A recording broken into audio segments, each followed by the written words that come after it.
Welcome to the Mango Effect podcast, where every week we talk about the path to living a limitless life and having the freedom to do it your way.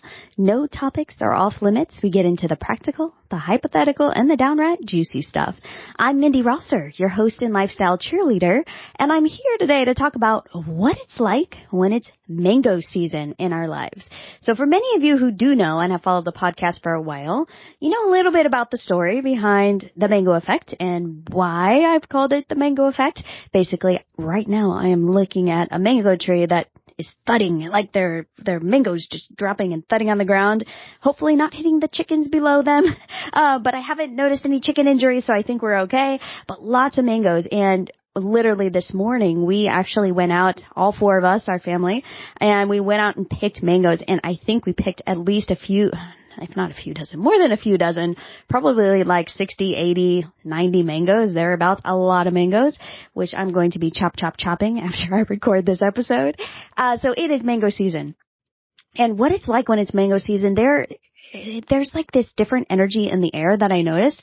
It's like all of this work, like we've been watching these mangoes develop ever since they were just kind of like little flowers on the tree. And now, we watched them when they were super tiny, like they looked like little pebbles, they're so tiny when they are first starting out. And I remember we were watching them saying, you know what? This mango tree is going to go off this season. There are so many mangoes. Like the tree has gotten bigger and more vibrant since last year, and the mangoes that are coming off them are even, I would say more luscious is probably the best word for them. They're really big this year. I don't know if it's because they just recently fixed the septic system and that is, kind of nearby. I don't know. It could be a little gross, but all good. And the mangoes are just so juicy and tasty and perfect. And I've just been thinking about mango season a lot, and I've been washing off so much mango sap. So I don't know if you've ever picked mangoes, but what it's like when you pick them, you pull them off the stem. So there's like this little stem, they're kind of hanging from the tree. And then you kind of like just do like a little bit of a twist or like a wrist flick. Or you can use like a tree mango picker or a fruit picker, I think is what they're called. And basically it looks like a claw. It's like a claw, and you kind of like wrap it around the mango and then kind of tug on it. So it's like this really long, it looks like a rake that is like super long. So if you've never seen them before, just Google mango picker and you will see them and see what they look like. Yeah, and you kind of tug on them. You have to have like massive shoulders though to get the ones really high, because we have like an extension on ours, and the tree is so tall. So I enlist my husband for the tall stuff, and I try to just catch the smaller stuff so my shoulders don't get such a workout. But it was so fun. Like we went out there with the family this morning, and I think just kind of getting together and that energy, like, there's so many mangoes, and we can see like so many of them just fall and hit the ground. And those ones are for the chickens, so the chickens are happy. There's some little baby chicks out there right now, just right outside the window. And they like it when the mangoes are kind of broken open and really ripe, because it attracts the fruit flies. And so they go after the fruit flies inside of the mangoes. So it's really, really neat just, I think, to watch nature in action and to be a part of it. And this year I feel like I understand the mango tree just a little bit better, which is funny, because last year when we picked the mangoes, I had no idea what color they were supposed to be, how they would taste. I didn't know like what was too ripe or not ripe enough. And so we didn't collect as many mangoes last year just because we didn't have the knowledge. Like it was our first year with a mango tree in our backyard. So just trying to figure out what to do with them. And this year it's like, oh, I know. Like you touch them. Like if you're wondering, they're hanging on the tree and you touch them with your fingers on the side, kind of like on either side of the pit is where I like to grab them. You just press gently with your fingers. If there's a teeny bit of a give, that means they're ready. Like pick them, let them sit in the sun for a day or two if they need it, and they're ready to go. And if they have that very reddish, so if they're pretty red, a reddish hue, and then the yellows. The yellow will tell you if it's pretty ripe. Some of them I will still pick if they're kind of reddish and green, as long as there's enough red in it and they're a little bit soft on the sides. So yeah, a little bit about mangoes. And I totally geek out on this. And my husband, he's so funny. He's like, you are like a mango processor. So like yesterday I pulled in, I think it had to have been at least 24 mangoes, like 24 mangoes. I just less than 30 minutes, they were all chopped, processed, put inside Ziploc baggies and stored in the freezer. And I'm like, we're going to have mango smoothies. acai bowls, anything with mango inside for like the next several months, which is super fun. And then we always call over the neighbors, any neighbors that are looking for mangoes, like, we've got some, please grab them, grab them, grab them. So mango season is amazing. And I think there's a lot inside of the whole metaphor of the mango that gets me thinking about life, about work.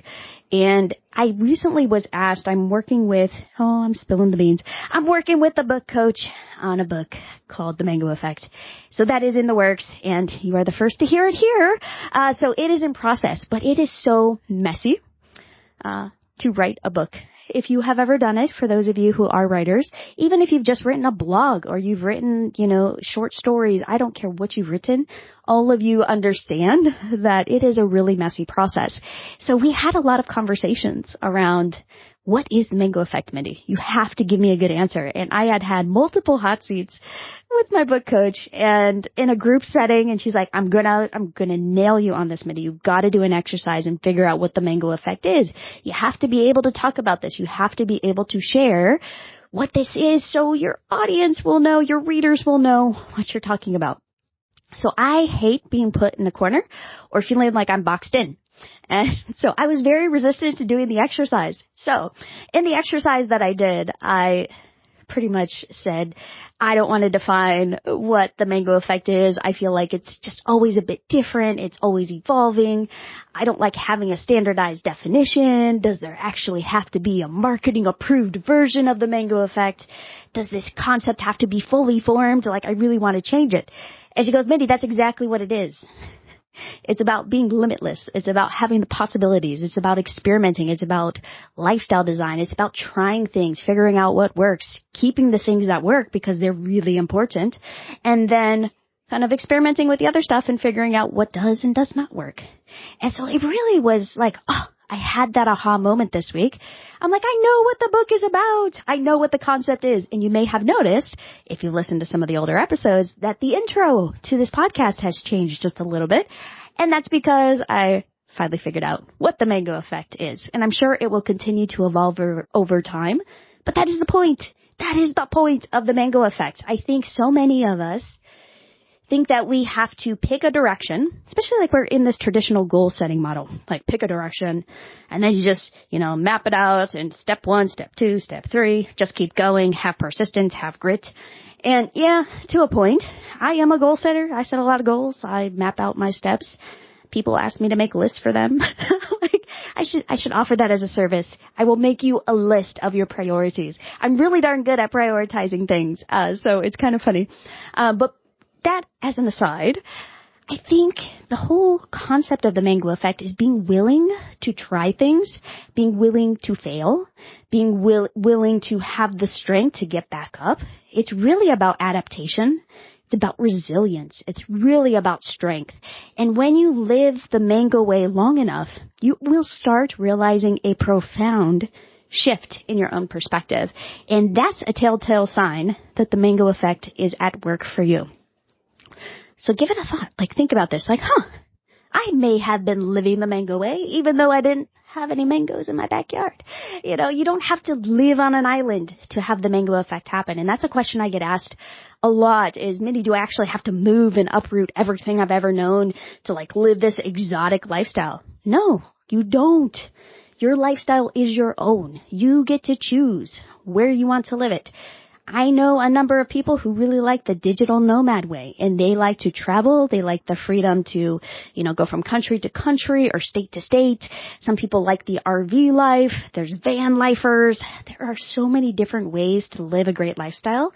And then there are people who grow up in a town, they live in that town, and they die in that town. And that's fine too. Like, there is no right or wrong. And I think when we stop judging our decisions from this framework of, it's not good enough, or I have to measure up to something. Who's setting that standard?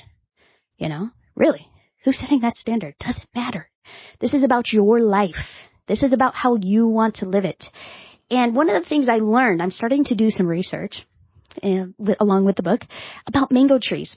And so I learned that mango trees actually symbolize a number of things.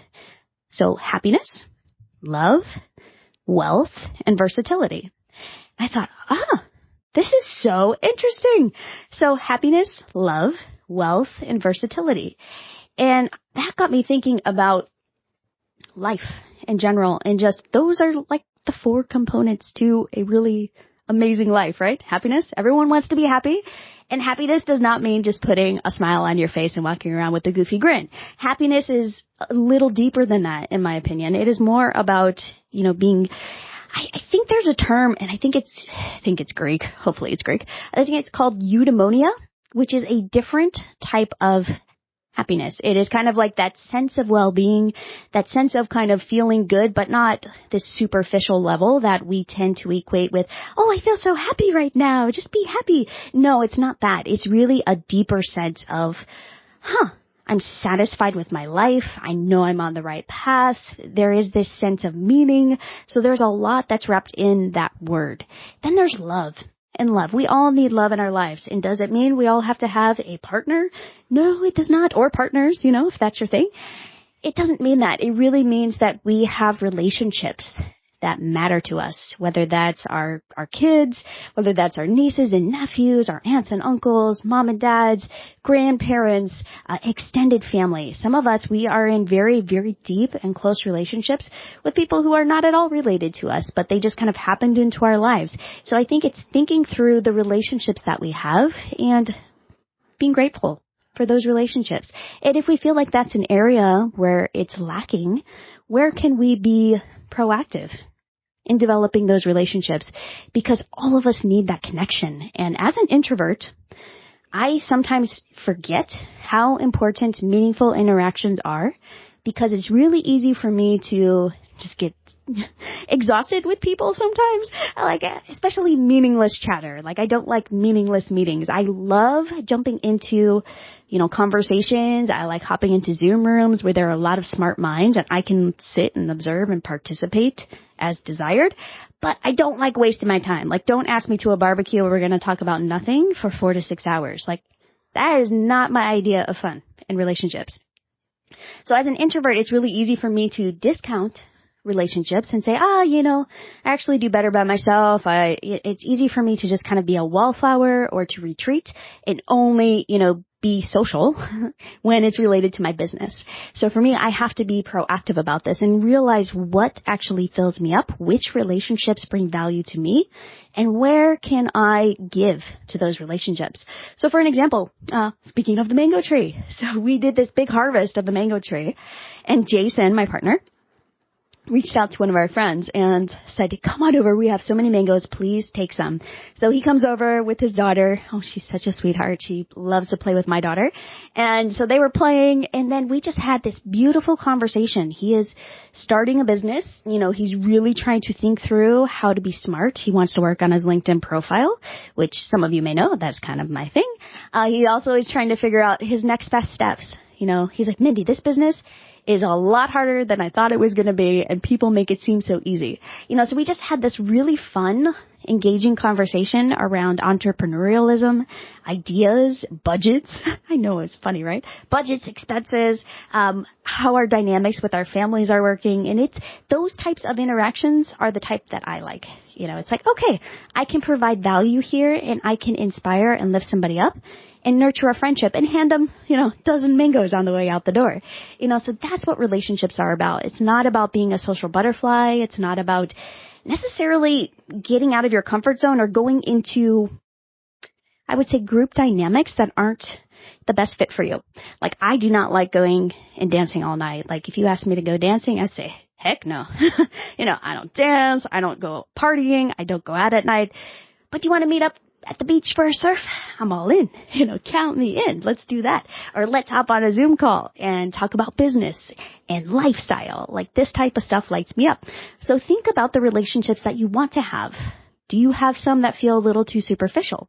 Do you want to go deeper with those people? Sometimes we have relationships with people that are meaningful to us, and we I wish I could just deepen this relationship. I want to take this to the next level, but I don't want them to think I'm weird. So why not have a conversation around that? Why not challenge yourself? A lot of times, if you're feeling that energy, that other person is probably feeling a similar energy and would love for you to be proactive in that way. So that's happiness. That's love and relationships. Now let's talk about wealth. I don't know if I've talked about wealth much on the podcast. But this is kind of funny because my son, he's 6. He comes to me the other day and he goes, Mom, are we the richest people in Hawaii? And I just laughed. I'm like, that's funny. And my first reaction was like, no, we're not. We're working our way there. The logical brain starts kicking in. But I paused instead. And I said, you know what, Dougie? We are the richest people in Hawaii. He's like, I knew it. We are the richest people in Hawaii. And to me, wealth is not about how much money is in my bank account, how many assets I have, what my net worth looks like. I look at it every day regardless, but that is not what wealth is. And something the island, the mango effect, the island has taught me is that wealth is so much more than dollars in a bank account, than, the stock market going up and down. That is not wealth. That is kind of a part of wealth. Yes, we need money to survive. We need money to thrive. We need money. Okay, I get that. But wealth, true wealth, is really about your well-being. Think of wealth in well. So your well-being is really what wealth is. So wealth to me is wealth of relationships. It's wealth of time. Time here on the island is precious. When you have time, people think you're automatically wealthy. Like my husband, he's not working now, and he's retired. He's a retired union carpenter. And he loves bragging about that to people. People are like, wow, you get to serve twice a day. Oh my gosh, you guys are so, wealthy. It's just kind of funny to me. I'm like, yeah, I guess that's good. People think that you have arrived if you have a wealth of time here. People could care less, especially on the North Shore where we live. People do not care how rich you are. Like most people here are scrapping just to survive and make it to the next month financially. But what they do value is their relationships, their family, the wealth of time. A lot of the people here would rather be living in a shack, which a lot of them do, living in a shack of a house and being able to surf multiple times a day, or have that extra time and just being in nature and being present. And that's wealth. It's like we can define what wealth is to us. Now, does that mean we need to say, I'm just going to be a poor beggar on the side of the road and I'm not going to prioritize my money. I am not going to make smart financial decisions. No, that's not at all what I'm saying. I'm all about making smart financial decisions. But what I'm saying is sometimes we need to pause and recognize the wealth of relationships and things and time and space and ideas that we have. Because that is what true wealth is. And when we recognize that, it's amazing how the bank account kind of takes care of itself over time. So thoughts on wealth. I'm really curious if you have additional thoughts, and I'd love to hear your definitions around wealth too. All right, so we talked about happiness, love, wealth. Let's talk about versatility. It's kind of a big word and kind of an awkward word. But what I like about versatility is just what it represents to me is just you are really darn good and flexible in a lot of different ways. So when I think of somebody who's very versatile, I think of somebody it's like, okay, you can surf, you can do a CrossFit workout, you can swim, you can do mobility, you can do yoga. Okay, so we're thinking of versatility from the fitness perspective. I think of somebody who is very well-rounded. They're not just good at surfing. They're not just good at lifting weights. They're not just a good bodybuilder. They're not just good at their diet or their health. They have it all, and they are very versatile. You can throw them into a situation. They may not be the best, but they're going to do just fine. And so I think there's the value of versatility is something that we should cultivate over time. And it's something that I've worked very hard to accomplish because I tend to be the specialist. Like I want to do something and I want to do that one thing really, really well. So versatility has been something I have been actively working on to kind of diversify my attention, because when I get laser focused on something, it's all I do. Like when I'm laser focused on work, I'm a workaholic. And so I'm trying to be a little more versatile. Okay, yes, we can go to the beach and have some fun. It doesn't have to be an intense workout. It can be just hanging with the kids at the beach, enjoying the sun. So versatility can mean so many different things, but it's really that open-mindedness to trying different things. And sometimes you're going to find something that you really like when you're versatile. Sometimes you're going to try things you're like, I don't really want to learn that again. I don't want to go down that path again. But it's really about having a diverse skill set and being adaptable. And I think adapting is really important, especially in this time that we're in. Think about how many changes we've gone through over the past 2+ years. Like, society has changed, people have changed, the way we do work and business has changed, the way that we, address cleanliness and, masking and regulations and all of this stuff. Finances have, a lot of inflation going on, a lot of uncertainty.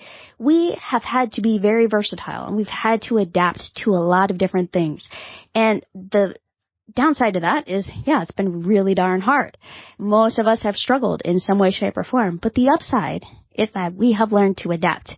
And we have seen so many triumphant stories. I've seen so many businesses just taking off. They started during the pandemic, and it's amazing to watch a lot of my colleagues grow their businesses in those really neat ways. They're like, I had no other option. I had to go all in on this. But it's that adaptation. And as humans, we are supposed to be adapting. We should be versatile. So think about that. Like, where can you improve this a little bit? For example, this is a silly example, but when I first met my partner, Jason, I was really into bodybuilding at the time. So I was competing on stages in figure competitions. If you Google it, you will see like very muscular women on stage with fake tans showing off muscles. Yeah, I was really into that side of things. So it was so funny. Every 3 hours, I would eat food because that's kind of the bodybuilding diet, Every 3 hours, you're eating a lot of protein, you're eating some veg, you're eating some carbs, and very low fat.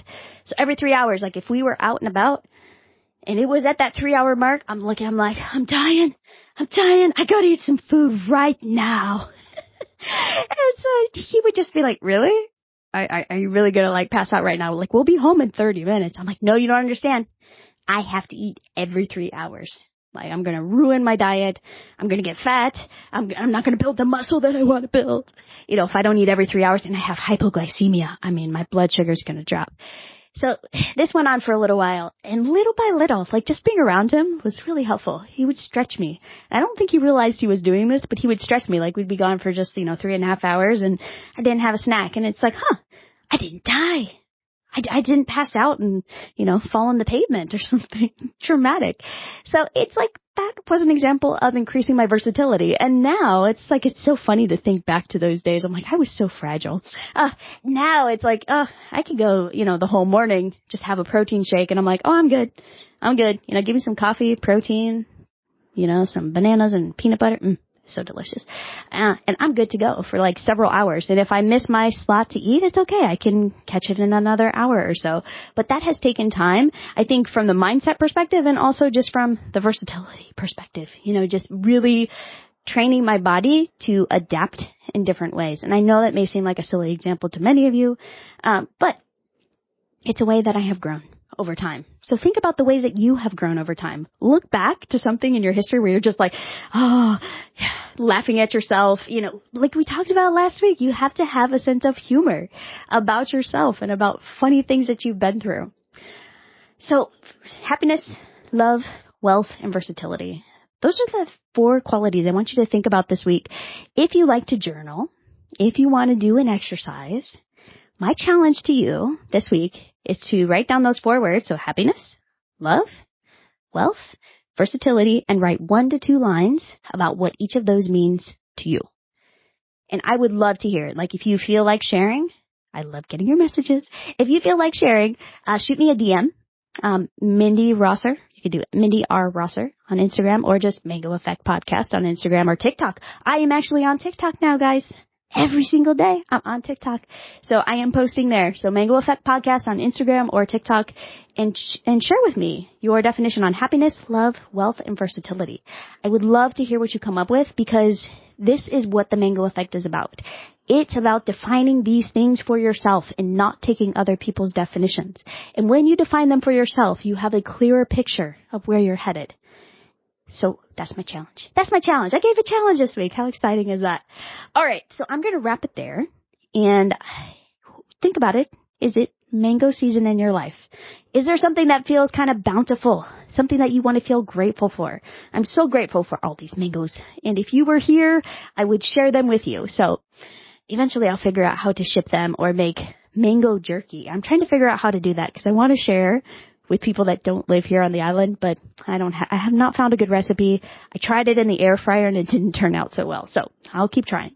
And then where have you noticed the mango effect at work in your life? Like, have you noticed, I am noticing that sense of abundance in my life. I am noticing that I feel a little bit more limitless. I am noticing that I am becoming more resilient as a human. Recognize it. Like, take 1 second here while I'm talking about to recognize that in your life right now. And then for some of you, it may just all feel a bit messy right now, and that's okay too. Mangoes are one of the messiest fruits I have ever come across, and there is no way to cut a mango without it being messy. And I have a really good way to cut a mango. I'm probably going to share something on the Instagrams and the TikToks about how I cut mangoes very soon, so check those out if you're curious. But eating a mango, cutting a mango, it's always really messy, and that's okay. That's a part of the process. Embrace the messiness of it. There's no way to get to that delicious fruit without getting a little bit messy, so it's all good. All right, that's it for this week. Let's encourage and inspire each other. And again, if you want to take me up on the challenge, wealth, love, happiness, and versatility. Share your definitions with me, and I will definitely read them and respond. All right, if you like what you hear, please subscribe to the Mango Effect podcast wherever you listen to podcasts so you don't miss an episode. I'd be absolutely thrilled if you could write a 5-star review for the show if you love it. We are a new show, so any reviews and subscribes we get will definitely help us as we grow. I will talk with you all soon. Have a beautiful rest of your day. Bye for now.